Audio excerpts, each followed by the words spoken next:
Hi, gang. How's it going? If you're new around here, my name's Kathy Robinson Pickett, and I'm the founder and director of Friends Together. And on our social media channels, we talk all things Friends Together, mental health, medical health, and certainly social justice. And we've been doing these mental health kind of talks a little bit for a minute now. And this is my husband, Troy. I hate that. A minute. A minute. What the hell's that mean? It's just what I people know say. what it means. It's urban slang. See. Hillbilly slang. I know most. No, that's not. I know most of you wonder, Where the hell did I come from? where did he come from? Where did she really find him? Right? I get it. I know you do. He's trying. He's really, really trying, and I'm super proud of him. Like And she's making excuses for me. He's taken, yeah, I'm making excuses. He's taken to this, doing this pretty well. In fact, almost too well, because since Troy never had social media, he never, like I would send him a video and he would watch that, or, something like that, or not. But yesterday we sorted supplies here all day for our Tanzania trip with some volunteers. And when it was done, the two of us went to eat. And I was eating and I looked up and he was scrolling. Now, that is something that for the last forever, since social media began, he has always been like, put your phone down. Why are you on your phone so much? Why are you looking at your phone? And I just sat there and just watched him just scroll away. So it doesn't take long to get addicted to this stuff, really. Yeah. I think the more time that somebody has, the easier it is. I'm not going to call it addicted. No, I'm not addicted. It is to just lose yourself in stupidity. Well, that happens for sure, but it does contribute to a lot of lost time of other things in some people's lives, right? Productivity. And then at night, it definitely contributes to people not sleeping well because, I'm guilty as charged.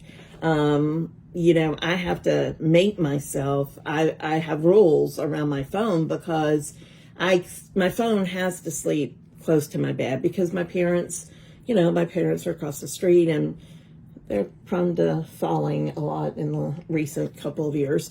And just when you have kids and grandkids and that stuff, you want to be able to hear your phone at night.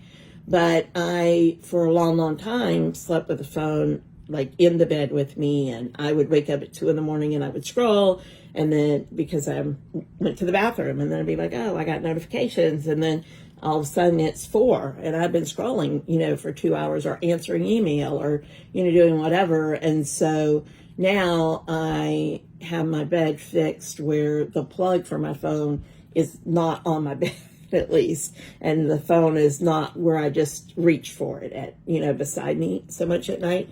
Not saying I can't reach it because absolutely I can, but at least it makes it where I have to make a conscious effort to do it. And that's the same thing I tell people that are trying to learn to quit smoking with me or learn to quit vaping. You have to separate yourself first, right? So that's a first step, I would say. But I did tell you the other day I was going to put you on phone restrictions because he scrolled TikTok for he's got these funny people he watches. And he'll just start watching funny videos and he'll just be scrolling. And laughing. And laughing. He does laugh. So, we haven't gotten this question yet, but I know that it's on some people's minds. Does she ever stop talking? The answer is no. Just no. Anybody watching this pretty much knows the answer to that. Well, hopefully there's some new people watching wondering that. Yeah. So, question answered. Well, when I was young, here we go. It's true. When I was young, I was always a studious student, but the problem was I would always finish my work before anyone else in the class. And then I would need to have something to do, and it would be talk. And so the people who haven't finished. So I would get on every single report card. Some of you can relate. It would say talks too much, and it would be checked, like with 3 check marks.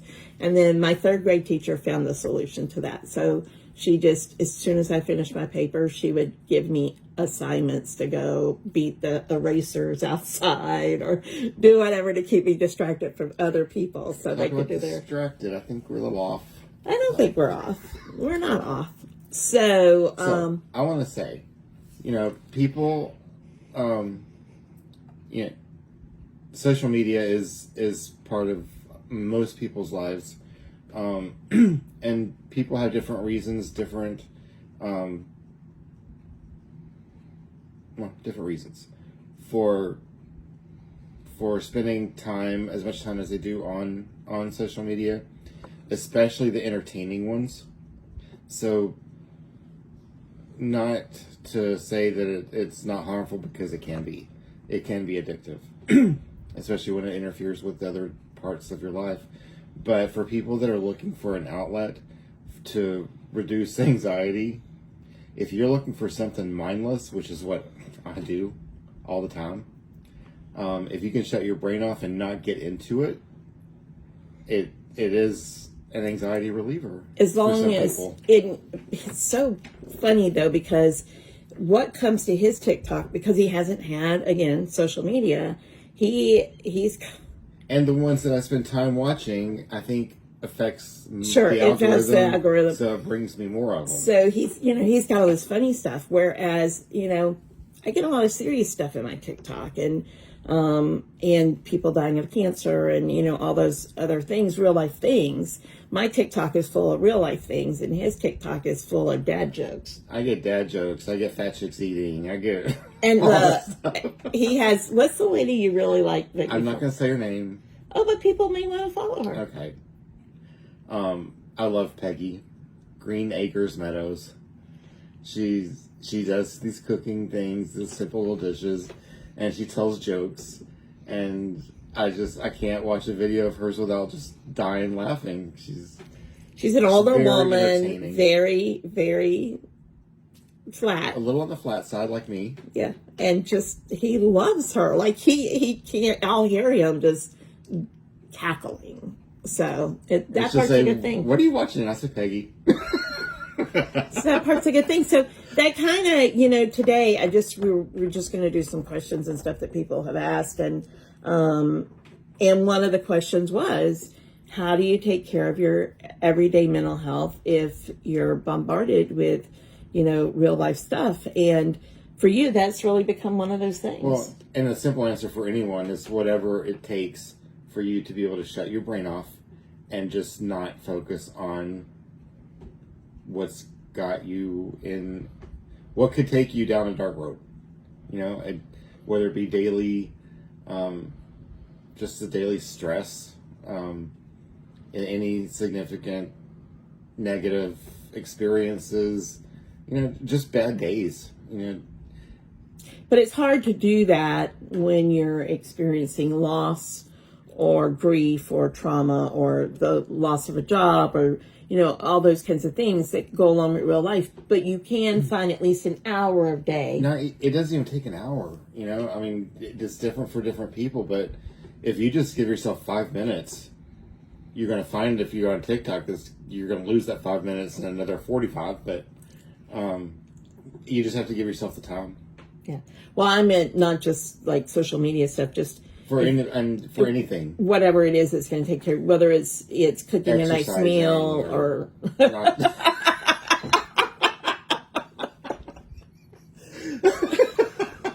See, that's our life. Or not. But whatever brings you joy or gives you a moment of de-stress or whatever that is, that other stuff is going to be there.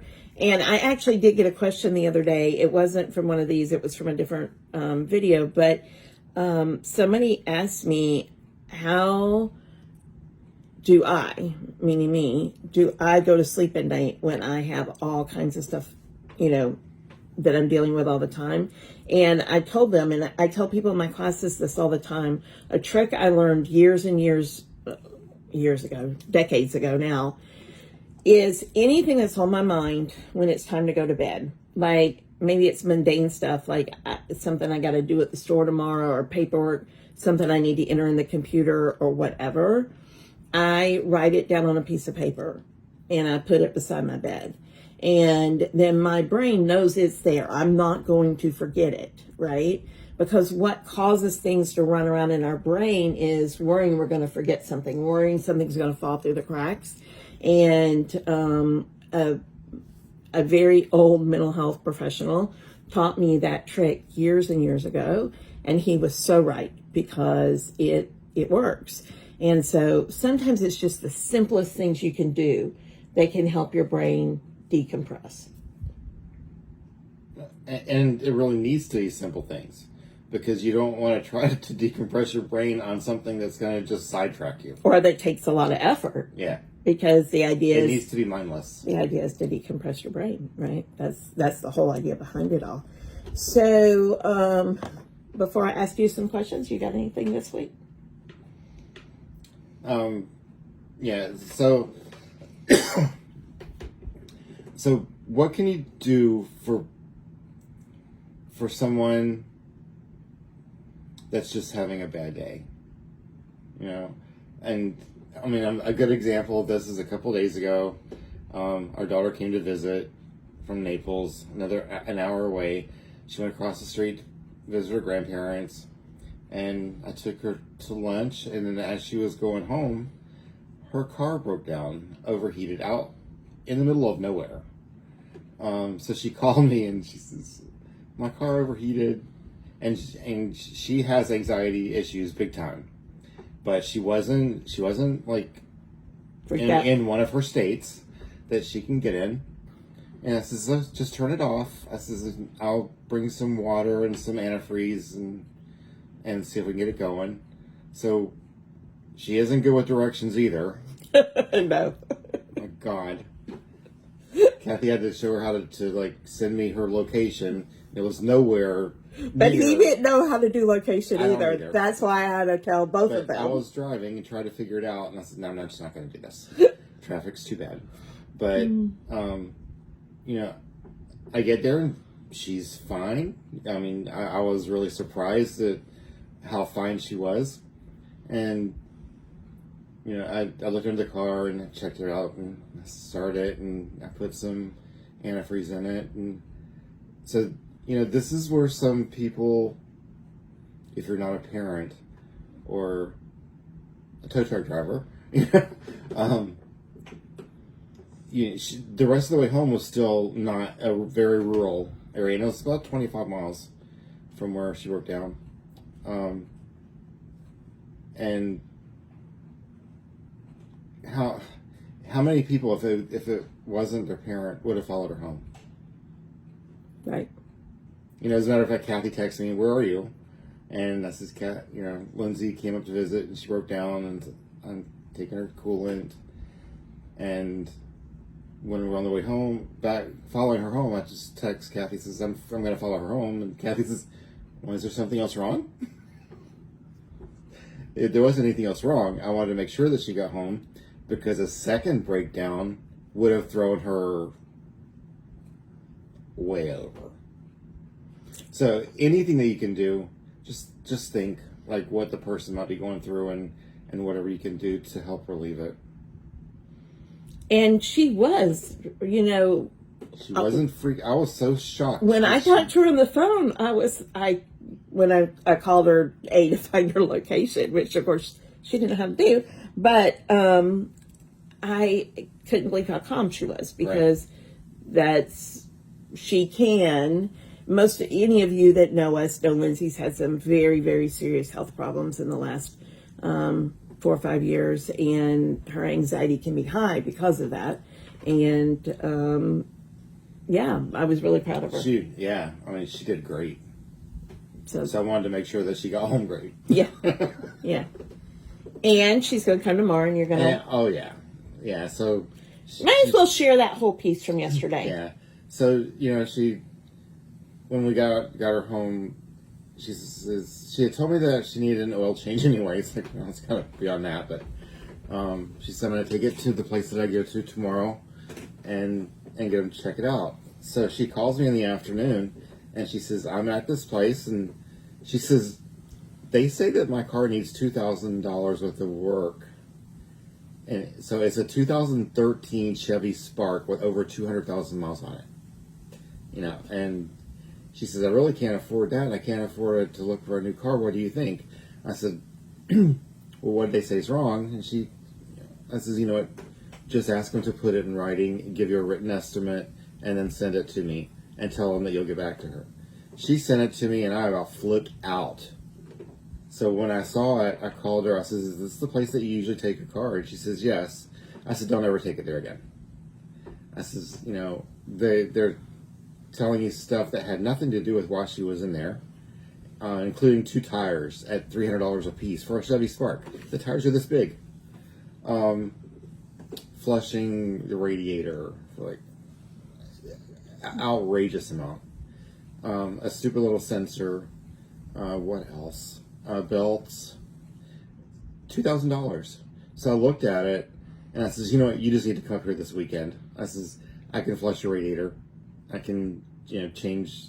I don't even think an oil change was in there. A lot of the stuff that I can do. And Tire Kingdom has those little bicycle-sized tires or tricycle-sized tires for like $60.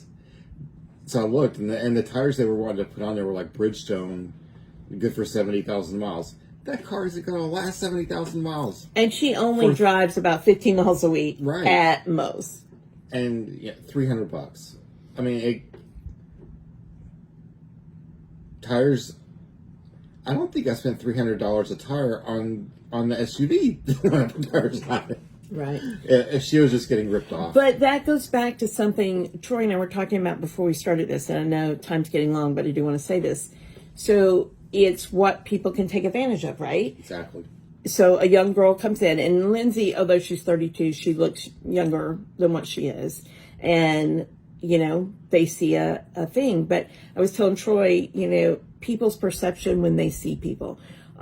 There's all kinds of studies about, you know, tall men. People perceive a tall man as smart, intelligent, you know, all these things. People perceive an overweight person as somebody who's lazy. They don't hire them the same way because they're not going to do the job the same way.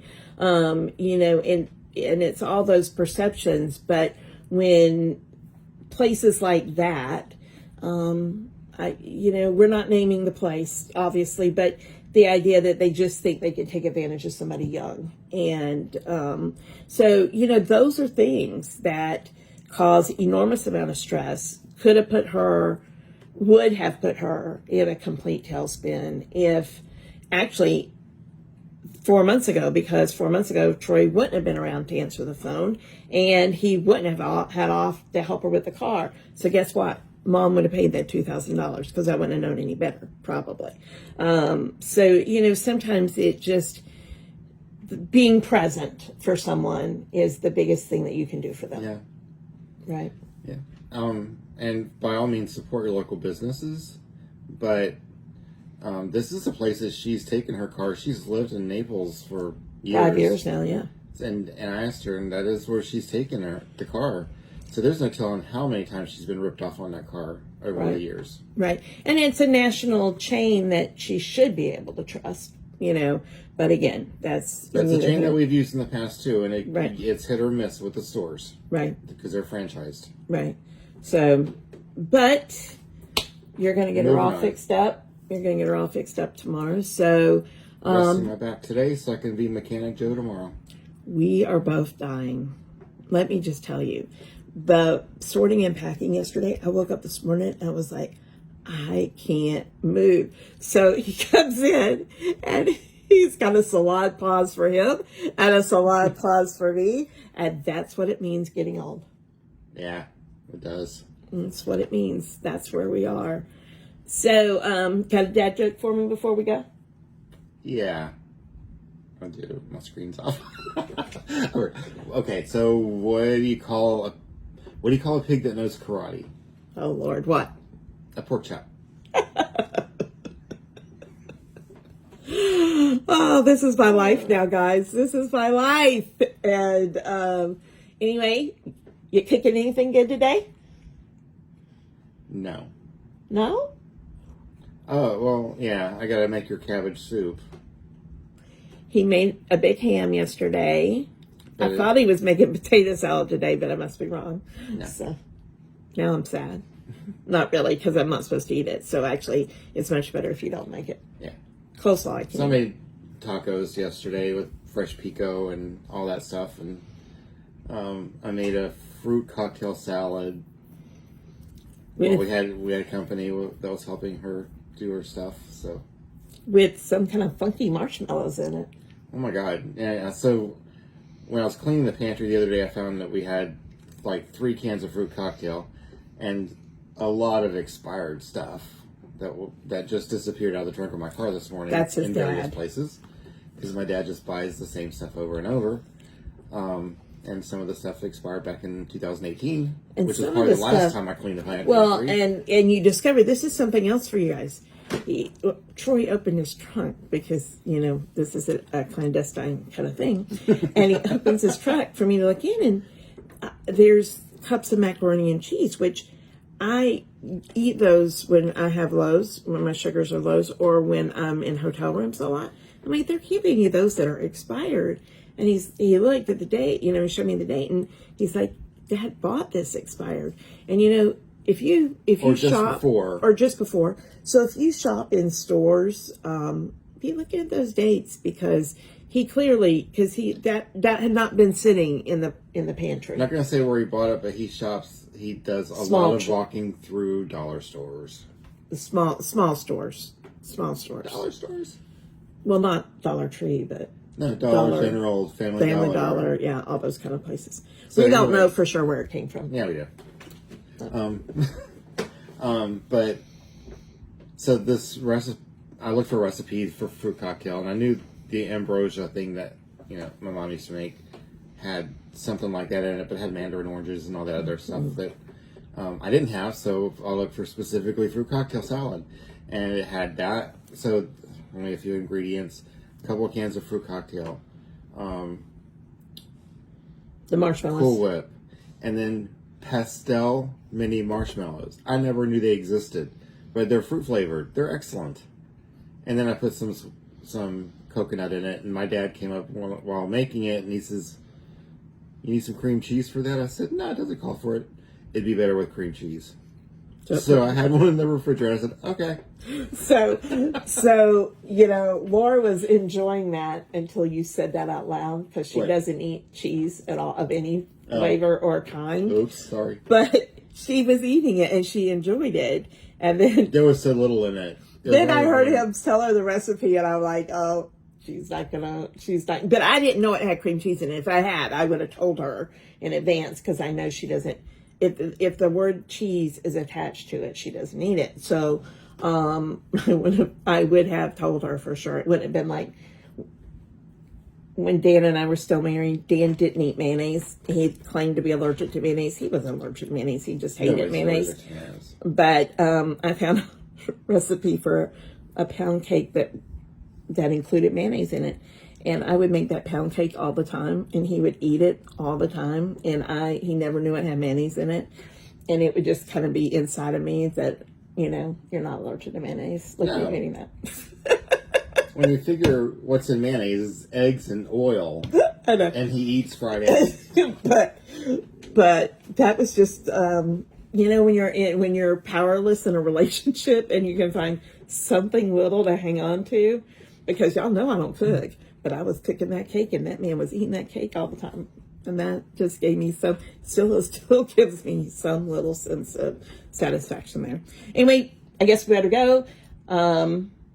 Thanks for being here. Yeah, this has been a long one over pretty much nothing, But that's okay.